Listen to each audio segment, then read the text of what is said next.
The voice that you will be listening to every morning and every evening on your radio and television. Nini? Soea hiyo sauti. Soea hiyo sauti. Soea hiyo sauti. Mbavu sana. Hello guys, karibuni ndani ya Soccer Connect, your number one football analysis show, undisputed ndani ya 254. I'm your host hapa kama kawaida, aka the elephant on top of the tree. Avigas Carlsberg. Ndovu ni cool. Kini mnadi mnatujua. Yeah, so panel ya leo tuko na co-host, of course Manu ilishinda, so watu wa Manu surprisingly leo wako available. Yes. Kwa wingi hapa, as always the football professor hapa. Wamekuja kujielimisha us. They must be seen. Yes, na mwenzetu hapa anaomboleza. Maombolezi. Yes. Things are not good. Citizens hapa na represent city hapa. Kama dawa mimi wenye Vincenzo De Paul. Yeah. Yes, so kama kawaida. News. Of course Manchester United wamepiga clean sweep ya naitwa aje? Premier League November. Awards zote za November. Wamepiga November zote. Premier League Player of the Month, Premier League Coach of the Month and Premier League Goal of the Month. Yes, Manager of the Month nili expect Ten Hag apewe cause wamekuwa the most informed team in November. Yep. I think wali win game karibu zote. 3-4. Yeah, 3 out of 3. Yes, games za November za league. I think they were undefeated, although walikuwa wanacheza na minus like teams hazijiwezi, but the league is the league. Si hao walichagua fixture, you can only beat whoever is in front of you. Exactly. Cause wange wapiga tungekuwa hapa na agenda zingine. Mbaya sana. Tumekuwa tukisukuma tangu season ianze. Yes, hizo awards ya Garnacho tulijua it was obvious. But ya Maguire ndio na feel wametry sympathy. Yes. Hiyo wanatry kusukuma hiyo agenda ya inaitwa aje? Hiyo comeback sijui through adversity sijui and then so but we agree he's been United's best player. Yeah. Period in my opinion. Yeah. Yes.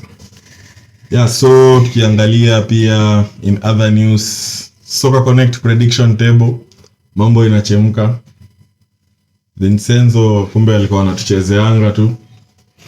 Yes, as you see hapo kwa screen kuna tie ya 3 people wako 9 points, everyone wamepata 1 correct score each. Mimi ndio ndovu ni cool. Hii ni tie. Yangu ndio heavy. Hapa ni ndovu ni cool. 9 points top of the table. Yes, ulipata correct score gani last game? Ilikuwa game ya Arsenal na Wolves 2-1 score. Yes. Football professor alipata correct score ya Aston Villa na Man City 1-0. Yes. Now of course Moyes, my leader. Correct score. So the 1-2. So the one and only mwenye bado wako winless ingajulikana. Yeah, so far Vincenzo, football professor na mimi Havigas tuko na 9 points each. Yeah. Gabriel Khan ako na 5. So hata Manchester United hapa ni kama wanateseka kidogo. Yeah, so basically tuanzie tu Man City ufungue roho. Because after hapo tunakwenda kwa happy endings. Tunataka kumalizia kama Afro Cinema na to God be the glory. Wacha tuanze na hizo shida zako. Matanga yao kwanza. To God be the glory. Okay. That's what happened at Villa Park. Things went Mulam south at Villa Park because anyway, as I predicted, I expected such a result. Yes. Yes.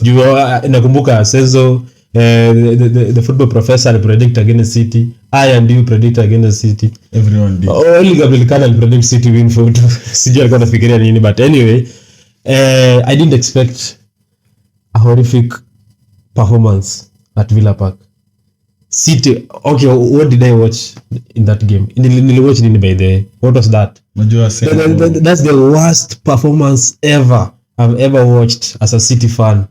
We were dominated. It's like we just bent over there. We went to Villa Park and tuka bend over. Everything happened. From the first minute to the last minute. pale hata people saying Rodri angekuwa KDB nothing, hata Rodri angekuwa nothing. Yes, he considered, unasema unakumbuka ukisema zile 1-0 inakaa 5-0. That was that 1-0 inakaa 5-0 because it's like Villa deserved like a 5-0 win there. Yes, the only players I can give them an excuse ni Ederson. Ederson really tried by the alipiga some good saves and maybe Foden, but the other players played by the 6 defenders kwa hiyo game. 6 defenders kwa hiyo game. Gvardiol didn't even manage to make 2 to 3 passes. Gvardiol, we want to form a commission of inquiry. The hype alikuja nayo na whatever we are seeing. No, what I wonder ni My lord. I wonder why you always start Gvardiol and yet Nathan Ake was your best left back last season. Even especially in big games, Nathan Ake hasn't been dribble past. Even Salah tried like 2 games ago. Salah tried bado alishindwa bado. Nathan Ake ako bench, unafanya nini na Gvardiol kwa left back? And yet he's facing akina Leon Bailey. I think Leon Bailey terrorized City the whole game mpaka ile masakale alitoka. I think in Pep's defense, since I'd want to hear your opinion. One thing nimekam kulearn with Pep over the years ni like, sijui for lack of a better word, strength yake ndio weakness. Naona hiyo yenye inakwanga borderline overthinking na genius. So when it works ni he's a genius. He's a genius when it works. When it doesn't work, When it fails, ndio inaitwa overthinking. So some will work, some won't work, but I think that's what makes him who he is, because I'm try some outrageous stuff ever since aanze kucoach. Okay, Sasa nilikuwa najiuliza hiyo game when I saw the lineup I was like asking myself who Ricolis atakuwa na operate how in that game, na pia in the position alikuwa ameka like Gvardiol si naturally a left back. Yeah. Ake tumemwona hata at Burnley alikuwa anacheza sometimes at left back, so it's a position of Bournemouth there. Ako so much conversant with but no, okay, why play defenders? Why play with the 6 defender? Okay, Stones na Kanji walikuwa tu, yani they were just walikuwa holiday, walikuwa tu hapo tu bora tu game icheze iishe. Yani it's like City players walikuwa lazy kwa hiyo game. Nini 22 shots out of 2 shots, But City really? Defenders is what won you the treble. Okay, ni sawa. Yeah, okay, now sikatai, ndio sikatai, but now ukiangalia just hiyo first half imeisha and you have seen what Villa has done to us. You have seen 1 2 3 players wenye wako na shida. Remove them, yes, alitoa kina Alvarez akatoa Rico Lewis and the others, but now Gvardiol man, juu hiyo ball ilikuja second half, nilikuja what was he doing? Unapinduliwa kama chapati hapa hivi.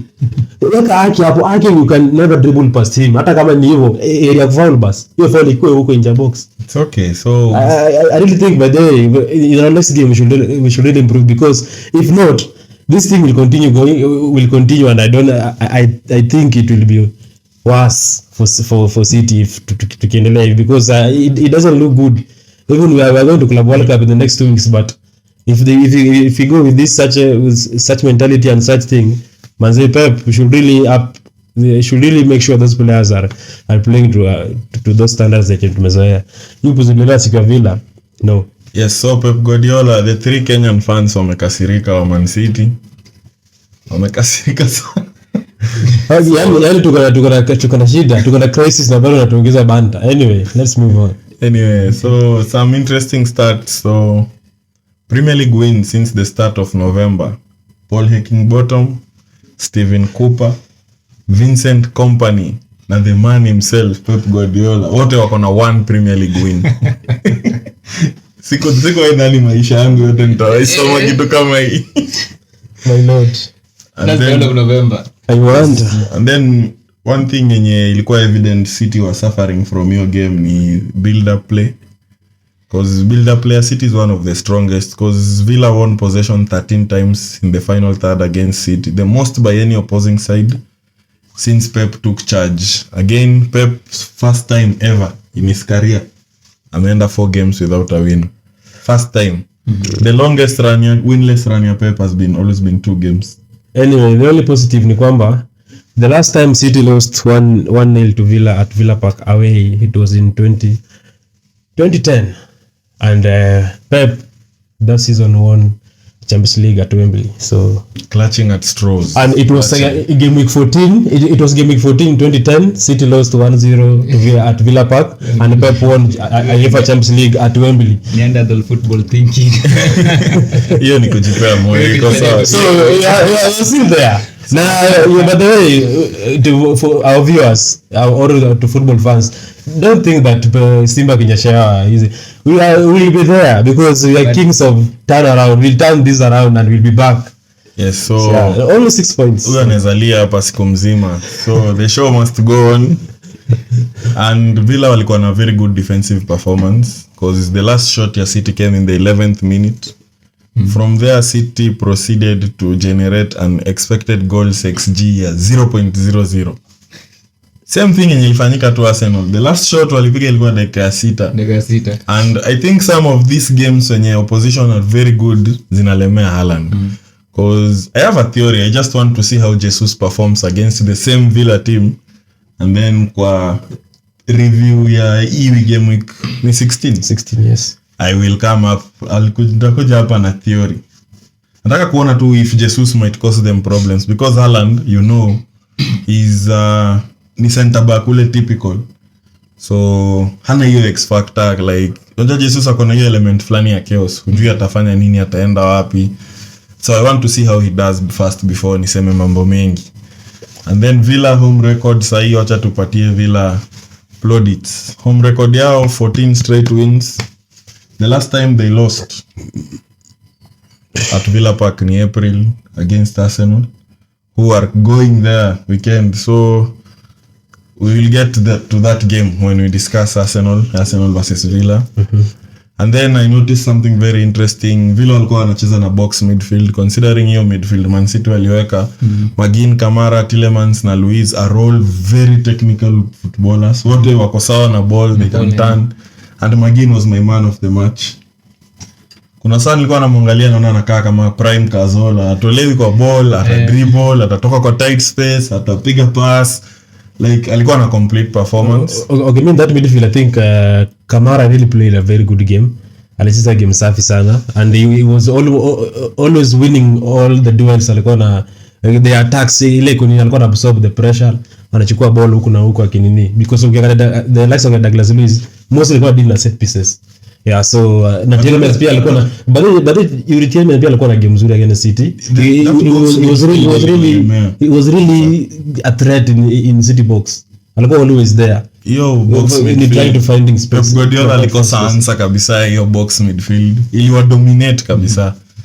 Yeah, so I think Magin had a good game. Ali create most chances in open play 4.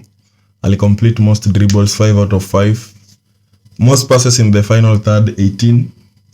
Most duels won in that game 14 and won most tackles I think 6. So we'll see how Arsenal fare there because I think this is one of the hardest league seasons. Yeah. We are going to witness because as in kila mtu akona uwezo wa kutoa points from anyone. Because tuliona hata Arsenal, will get to Arsenal later. Luton almost got something out of Arsenal. Yeah. Na ni game everyone on paper alikuwa ame write off Luton. Yes, so it was crazy like we move on to Manchester United 2 Chelsea 1. Now before tuendelee, City's next game is Luton. That should on paper that we don't have much to say. No. Should be just give me a prediction. I can't give you a prediction. Yani ni game. Give me a prediction. City Luton versus City. If Luton plays against City, will play against Arsenal? Chana na if. Give me a prediction. What do you think? No, but the current situation ni kwamba City are not really looking good. And Luton uko kwao. Yes, they're small like maybe, but if wakijituma the same way like cheza against Liverpool and Arsenal hapo kwao, they might get something against City. Give me a score prediction. I'm a winner of that game. Okay, ni sawa. I must say City will win. This is the preview of that game. City will win 1-3. Okay. Senzo, what do you think? City, Luton? City 4, Luton 0. I also think City might bounce back. So I'll go City 3-0. Well, me, I'm just going City, but I don't really have hopes up. Yeah, so anyway, to have the biggest fixture hii game. Midweek, yeah.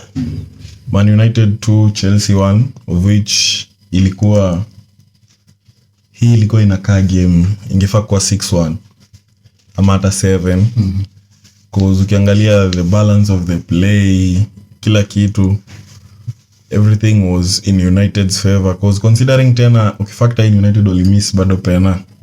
United walimiss pena bado. Hata nilikuwa nimesahau.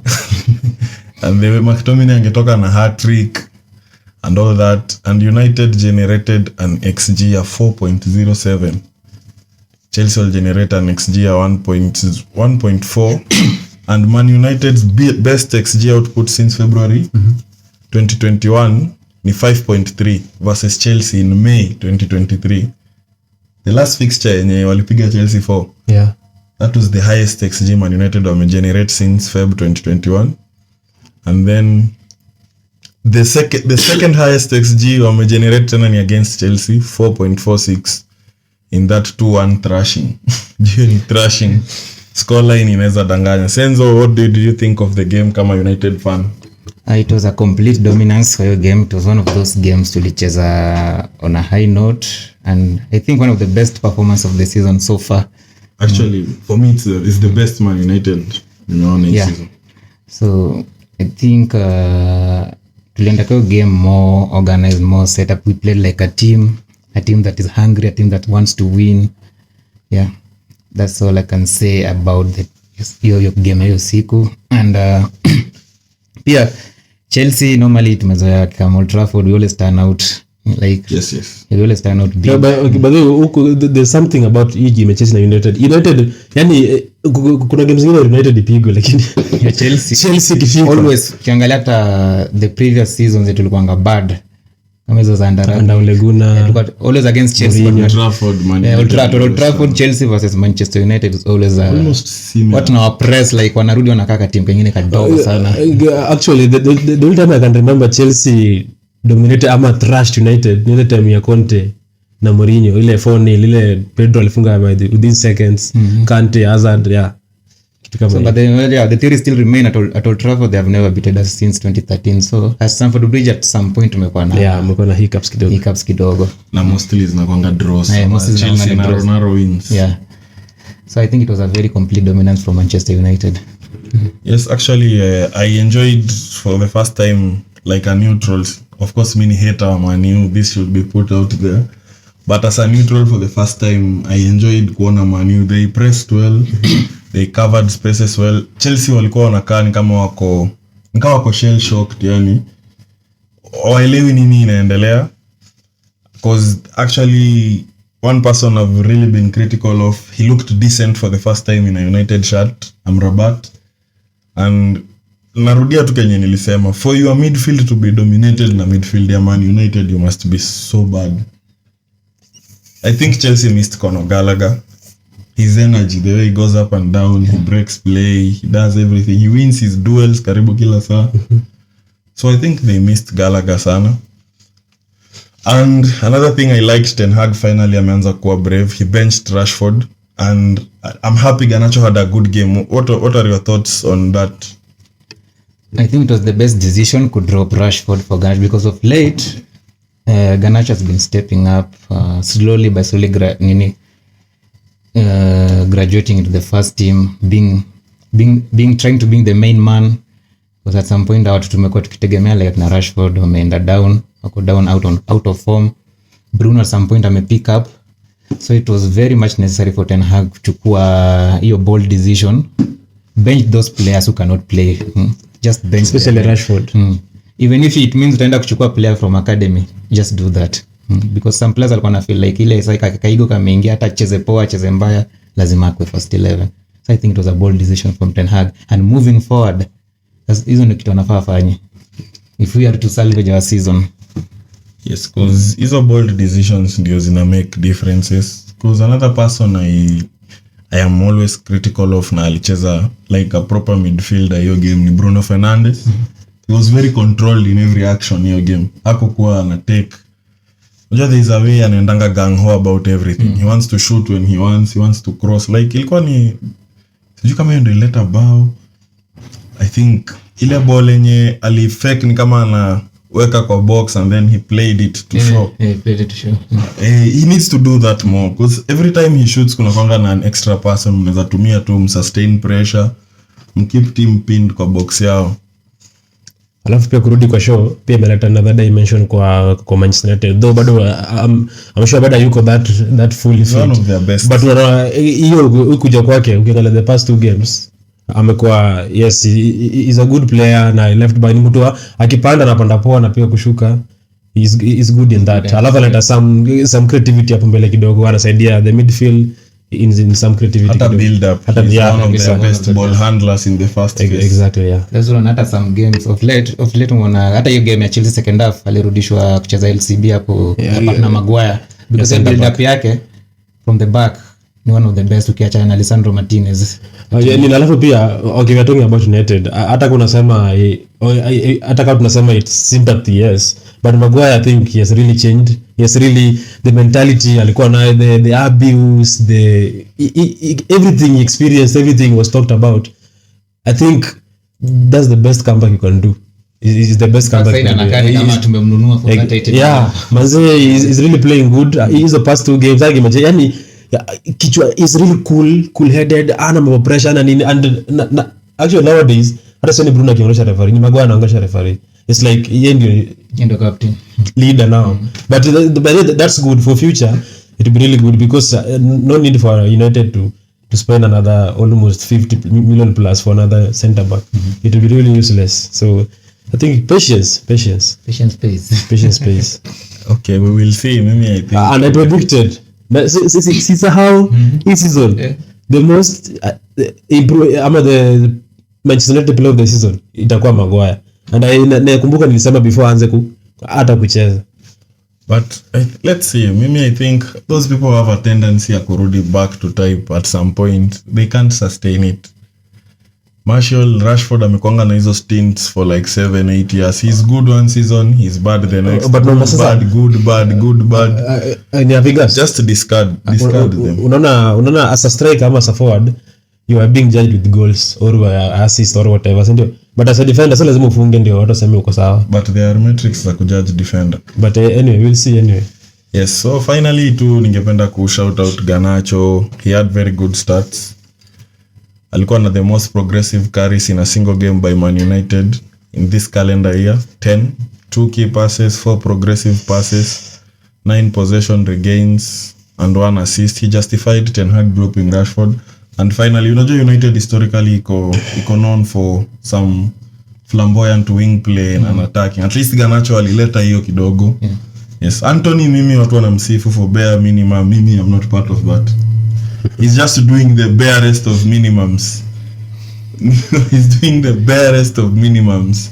So there's nothing to take home about that. Amad Diallo amerudi back in training, so I think it will be a competition hapo for starting place, and very soon tunaweza ona the 2 youngsters Amad na Garnacho. I think if they can, they're like 4 to 3 players hapo yuko United wenye wakiperform vizuri, they have a future at United. Garnacho, Amad Diallo, though I really doubt him.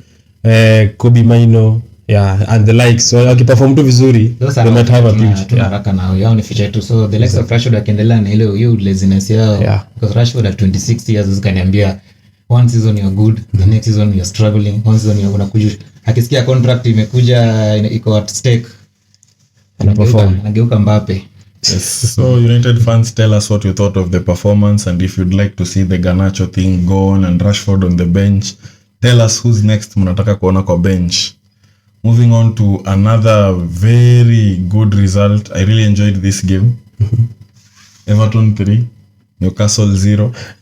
Do you think Everton were better ama Newcastle wana suffer from fatigue quickly before we talk about any other thing?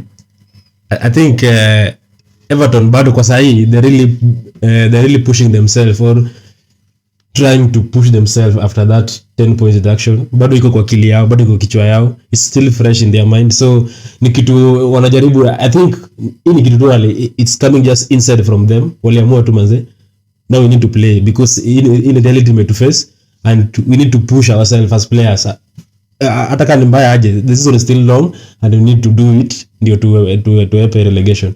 Just in case points irudishiwe, well and good. Zikataliwa pia, let's just push mpaka itoke. So ni kitu tu ilitoka ndani yao. I don't think it's like the manager again, because it's a very good team and I don't think being beaten 3-0, yes maybe, but maybe tactically I think Everton pia walikuwa good and their plan worked very well. Yes, football professor.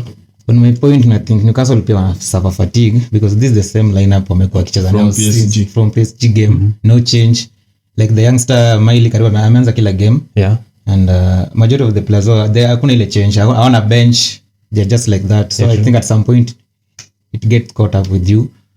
So I think and at this point when your fixtures in a pile up it will affect pia bad in the long run, provided players wajarudi wale because December inaenda kuumiza even more. Yes, so Everton will jump out of the relegation zone. They're sitting 1 point above safety so far. Number 17. Yes, they're 17th. So that's some good work Shondaich anafanya. Newcastle pia walikuwa na chance ya kuingia kwa top 6 with a win, but it backfired. They didn't capitalize on that opportunity. Plus, Everton, we associate Shondaich with some misfit, like he plays very negative football. But Beto's goal came at the end of 30 pass sequence. Only City have scored following a longer pass sequence this season. Like walipiga 30 touches uninterrupted until Beto scored in the 95th, 96th minute. So, I am happy for Everton. Nakwanga part-time fan of Everton. And we move on to my other part-time team. Of course, we delivered. Spurs won. West Ham 2. The Hamas. Sir David Moyes. Spurs walivunja all the negative records in this game. But of course, Bowen has scored in each of the 7 away league games he has played in this season. That's some record. Every time he plays away anafunga. Spurs sasa ndio hapa. Niliwaambia ile time Spurs will just watarudi tu. The honeymoon is over. Honeymoon imeisha. So jamaa mate Niliona just do it mate. Excuse me mate. Niliona change Jan after the game. Exactly. Ukicompare the comments he made some few weeks ago time alikuwa na win, and yesterday completely different. Alisema watu wanadhaningi tu he just wants to play well. He also wants to win. So ameanza kuifeel. Because jana hata after game kamera ilienda kwake, he was shell shocked. Anashindwa huku ni wapi. West Ham waliguza tu ball kwa box yake a few times, 8 points zimeenda. But also the errors ziliwa cost. Destiny Udogi made poor error. You see some teams like easy West Ham unaona in EPL unaona the reason why inakuwa the best league because ili league nyingine kila team wako very unique with their style. Everyone can punch. You imagine team kama West Ham they will not play that ball at nini, but there are some key players like Ward-Prowse, Bowen, Antonio, yani they just kill you somehow anytime. They just do it sure. Bao alafu hakuna, I think pia kushafu kwa 2-0 with these small teams, if you can say so, to come back against them, you need an extra thing in you to come back against team kama easy West Ham and the likes. True. So to come back against anyone hili ni ngumu sana. Huko ngumu sana. So haikongi rahisi because hata Arsenal Luton, it was a miracle. That was a miracle. We'll get to Arsenal. Let's focus on Spurs na West Ham. Spurs wanavunja some negative records. Wanaitwanga Spursy, Butlers and all that. So they keep proving everyone right every time. Spurs have dropped the most points from winning position, 16. This is so. Yes. And 14 out of the 16 has come from their last 5 Premier League matches. Last 5 game wameangusha 14 points from winning position. Spurs is the first side in Premier League to score in 5 successive games and win none. 5 games wanatangulia kufunga and they don't win. Okay, but that City walienda mbele. Spurs at their best. That's the Spurs we know. The Butlers. Finally, they are the first side to lose 3 successive home games in which they have scored first. So wafunge first whether it's home and away, it doesn't matter. I was so happy for my guy David Moyes na kina Bowen, Kudus and everyone. So Liverpool almost, because Arsenal ilikuwa almost kufanya visanga. Liverpool almost slept on top of the table. They had, sidhani we have much to say on Liverpool. They had a brilliant game. Walicheza poa. Van Dijk looked to be back to his best. So wakiwa na Konate wali duel fit, because Sheffield ilikuwa ina threaten kuwasumbua na new manager bounce. They caused them a lot of problems, especially with that long throw. Ilikuwa inaleta shida sana kizaazaa hapo kila saa.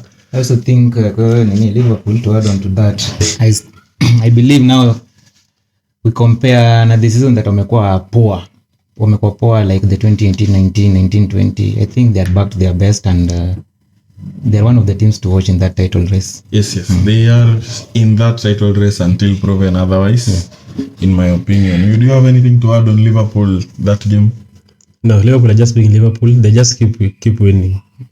And I might be worried if Liverpool were the top, because they are capable of winning 17. They're capable of winning this league. Certainly, not even 17 games. They're capable of doing anything, because Klopp and the team.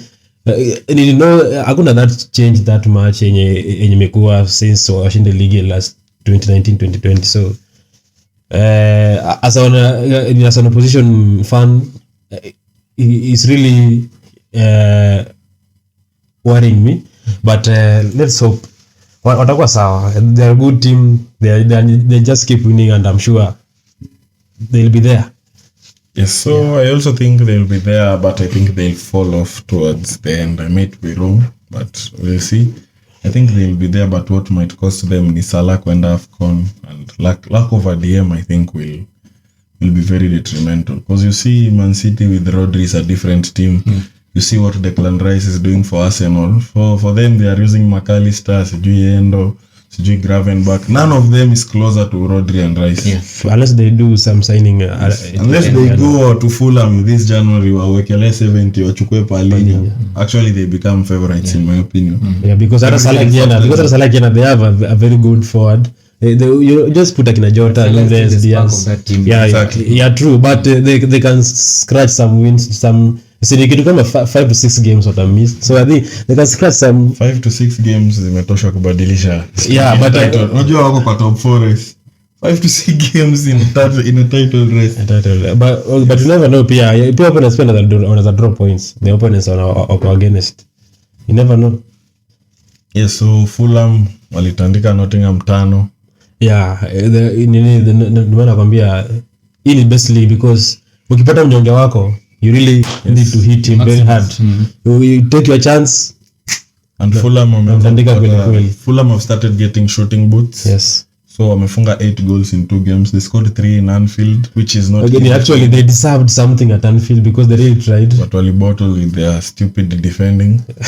And the only positive up, I think, ni Raul Jimenez has started getting for score sheet. Now their midfielders like Akina Iwobi, Willian is getting an assist here and there. They need them to get going, because Fulham looks Fulham looks a good team. Si team ya kufight relegation.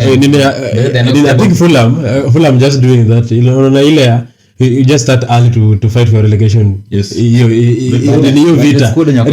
Apiga tu mapema tu, because Fulham the best they can do is season in top 10. But this squad is in squad inaweza top 10, because ukiangalia ni Conference League wanaweza qualify. Yeah, they can qualify, but ukiangalia the real unasahi pia la top 10 is very hard, because but still you have the likes of Brentford, Everton, Newcastle, the Gilafak in Brighton wako hapo. So even top 10 ukiangalia top 10 Chelsea kwa number 10 Chelsea, and they will really try to push afika hata kani Europa League. So haitakuwa rahisi. So the best they can do, I think top 10 Fulham. And that's where they should be. That's their standard. So at that conference position or Europa League, they are capable. Shida Fulham ni goal scoring too. Na goals are what we but the Fulham pia, and they can't do this winning thing over and over. They also got consistent in that one. Also, the teams they are competing with, Brighton, Brentford. Exactly. Kila mtu ako na shida zake. They can get something. Wolves, you are in that current. But let's see what will happen. But I don't think they'll manage it that much. But wataipuka relegation. Yeah, so the only thing is Steve Cooper might face the sack if he doesn't beat Wolves this coming weekend. Rumors zinasema hivyo. Exclusive, Soccer Connect exclusive. Nasema Steve Cooper might be sacked. Might be. Yes, if he doesn't beat Wolves. Chuma chake kimotoni. Yes, Palace 0, Bournemouth 2. Bournemouth wameanza finally kukick tangu Andoni Iraola kutana na best yake ampea ideas. Ameanza kukua good.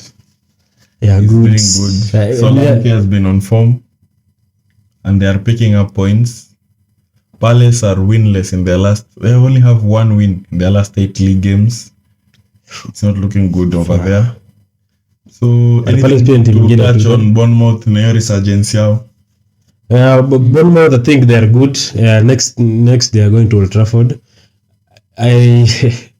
Sijui kama niwapatie, but some people will say that maybe because I'm a hater, but I think they might get something at Old Trafford if they play according to their plan and make sure that they shut up United. They shut United by the tactics. Yeah. Senzo. I think by getting those wins, especially away from home, na pia avoiding defeat at home, Especially that clean sheet. it's very much important, vital for their survival. Boost up your morale. Yeah. So that's all I can say. If they keep grinding those wins, And then do you think they can get something at Old Trafford? they don't stand a chance.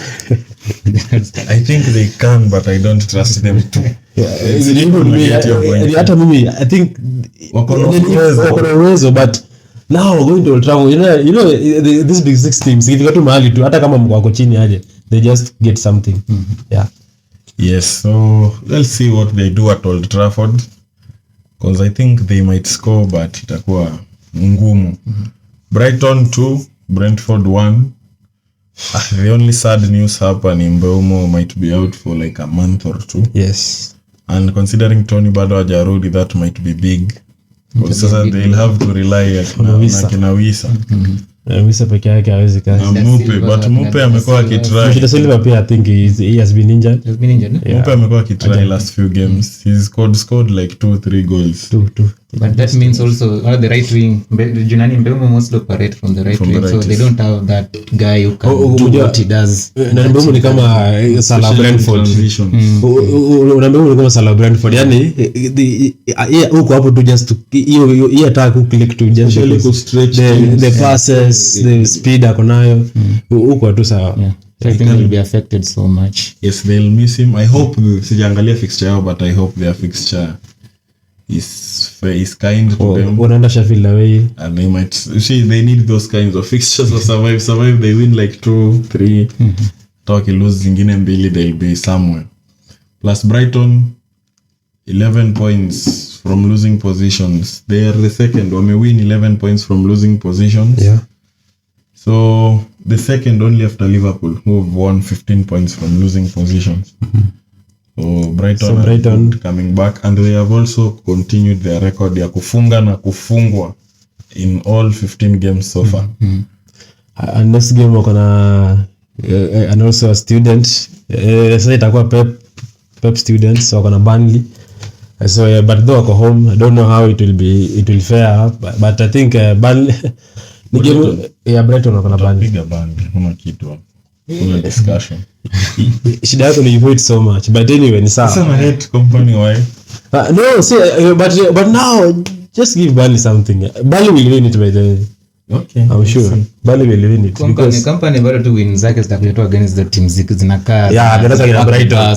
Yani teams kama hizo ama teams zinacheza openly kama but otherwise hizi teams ziko more. Yeah, ni Brighton wako open Brighton. Ni Brighton wanacheza. I figure Brighton. Speaking of Burnley, company alilimwa na Wolves. Shida yangu na Burnley ni they play so well. And then they just self-destruct. Like walipeana bao ya kipuzi sana, and that's it. They never win from losing positions. Wang Hichan coming clutch again for Wolves, especially since Neto Ende has been there and thereabouts. So company amefail tena, amerudi default after that wonderful win against Sheffield 5-0. Sidhani tuko na mengi ya kusema on company. Script yake inakonga the same every show. Same script. Yeah. Isipokuwa hii moja yenye alishinda. And now we save the best for the last. Luton 3. Adebayo. Adebayo. Luton Unasema Arsenal 4. Raya played rubbish that day. I was poor. 2 errors leading to goal is unacceptable. And so ina spark tena that unnecessary debate yenye tulikuwa tumeanza kuzika Yeah, Ramsdale. between Raya and Ramsdale. Ramsdale. Personally, Raya is a better goalkeeper than Ramsdale. Ni vile tu haonyeshi. But I just think these things, you can't be perfect. These things happen to players, not even goalkeepers, to players. You might have some bad game, 1 or 2 in a season, or 3. But there's Even Ramsdale, even the rest of Alisson, Everyone they gets do mistakes, mistake leading to goals. Yeah, you must have such games. You can't be perfect. Difference ya Arsenal na Manchester ni Onana akiuza, the team can't help him. So Raya alipeana like 2 cheap goals. Yeah. Lakini Declan Rice na wenzake walijikakamua wakamsaidia cause hata after game hiyo bao ya Rice yeye ndio alifika kucelebrate wa kwanza na alikuwa kwa post. You know, football professor, there's some nights you can remember. Yeah. I can remember that night at Istanbul, ya City. That night at Moscow United. That night at Chelsea at Allianz Arena. And that night at Liverpool at Madrid. Now Arsenal, that night at Luton. Wow. Hizi ni banta za 2010. you study that Will Smith. Sijui kama sijui nini. Hizi ni banta za 2010. That night Inabeba 2000. 3,000. Hata celebrate karibu ibomoke. Lakini jamaa, but I think Everyone celebrates last minute winners. na ni fans wao really pia wali boost team, waliwasaidia. Nakumbuka nikiwa hiyo game, I think fans wa Luton pia they played their part, they really boosted their team. Come we notice something na games za Luton at home. Like ni kama the fans Yeah, the fans, yeah. wana play a vital role sana. Yani it's like fans, they have been waiting for this opportunity. I think this is the first time kwa league, if I'm not wrong, for a very long years. So it's like some of those fans wengi wao ajai also against team the yao big kucheza teams, ligi, especially against the ukiangalia against Liverpool they were almost winning, against Arsenal they were almost there. Hata nikasha kubali draw then poof. Yes. So I think but offer kulia because they really played well, they really tried at their best. They'll take positives from that game. Yeah, actually kwa timu nyingine kupiga hatofai kuteta. True, but they deserved something. They deserved the balance something. of play. But you know, big teams the only difference hapo ni we have quality players because we have more money we can spend on rice. That's the only difference because tukicheza hivyo against a team yenye iko na the same qualities then we get anything out. And alafu pia for a title contender like Arsenal, they must have such games by the way. Sometimes you just have to get over the line. Tunakumbuka the City in 2017-18, unakumbuka there's a win Sterling scored against siji. Yani kuna some wins you just scratch from nowhere and if you get them, Yes. unashukuru Mungu, it's called luck na inaenda hivyo. Yes, so Arsenal are making it a habit of leaving it late. Wamefunga bao mingi sana between 84th and 90 something minutes. Yeah. And then Declan Rice is proving clutch. I think he's one of the signings of the summer as of now because hiyo 105 hakuna mtu anaiongelelea, ni kama alibaiwa 30. Hakuna mtu ametaja price tag tangu avae hiyo jezi. Ndio maana Arsenal fans wengine wameanza kuchanga. Go fund me. At least wanasema the road to West Ham. Wangeza West Ham kwa kitu hapo juu. Yes, na Arsenal, a very interesting coincidence hapa ni Arsenal conceded twice from a corner against Luton for the first time since August 2017 against Leicester. A match the Arsenal also went on to win 4-3. So the last 2 times Arsenal have conceded twice from a corner and win is against 4-3. Did they win the title last season? Arsenal, did they win after conceding 2 goals from set piece? Summer That was 2017. 2017. Walimaliza namba. What I mean, Arsenal will still got in the league hata kama mko hapo It's juu. okay. It's very fine. For now, hold hiyo number 4 huko na ukae hapo na unyamaze. But yeah, number 4. And we are soon coming for it. Treble winners. 3 points away. Treble winners hapo tushtua. So before we We'll finish be there, the show no matter what. quickly, Gabriel Khan will send his predictions. So quickly, predictions, you need to be noting them down. Yeah. Fulham versus West Ham. Professor. Fulham 0, West Ham 1. Fulham 0, West Ham 1. I'll go again. I'll go West Ham 2, Fulham 1. I'll go West Ham 2, Fulham 1. Your prediction, Fulham, West Ham? Fulham, West Ham. I'll go for a Fulham win. 2-1 win Fulham. Fulham 2-1. Yes. I've gone 1-2. Everton, Chelsea. Since I've gone for? West Ham 1, Fulham 0. Okay. Everton, Chelsea. 1-1. 1-1. I think this one's a tricky game. I'll go where? 2-2. Go 2-2. Game gun? In this game. Everton, Chelsea. Your prediction? Prediction game ngumu. Chelsea tend to always to have something against Everton. I can't game rahisi sana kwa Everton. I think I'll go Everton 1-0. After saying Chelsea also tend to have something against Everton. Everton 1-0. Yes. Tottenham versus Newcastle. I'll start Tottenham 2-1. Think they'll get something up. Tottenham 2, Newcastle 2. 2-2. Tottenham, Newcastle. Tottenham 1, Newcastle 3. For me, Tottenham. They're, I think, one of the toughest fixtures the weekend. Aston Villa versus Arsenal. Aston Villa 2, Arsenal 0. Prediction? Aston Villa 2, Arsenal 1. I'll go your score, but the reverse. Yes. Arsenal has the best away record, and Villa, the last time Villa lost at home, they lost to Arsenal, and I think Arsenal will do it again the same way they did it with Brentford. The last time Brentford lost at home, it was against Arsenal, so I think Arsenal will win there like 2-1.